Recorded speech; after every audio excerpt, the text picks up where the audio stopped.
Binabatikos ngayon sa social media ang Pinoy Big Brother Community Season 10 Big Winner na si Angie Christine Allen Salvacion Gorbolev o mas kilala bilang si Angie Salvacion. Hanggat naging kontrobersyal ang kanyang pananatili sa bahay ni Kuya, ay hindi ito naging hadlang para manalo siya bilang Big Winner.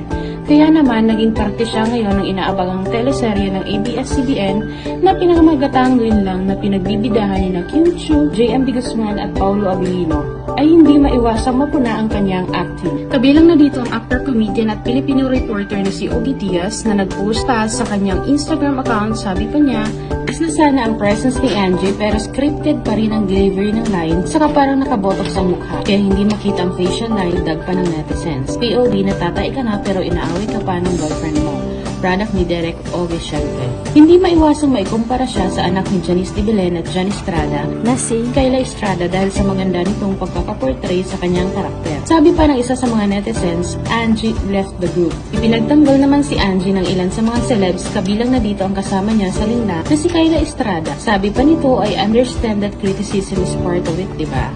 I mean, we welcome it kasi we learn from the criticism that we receive.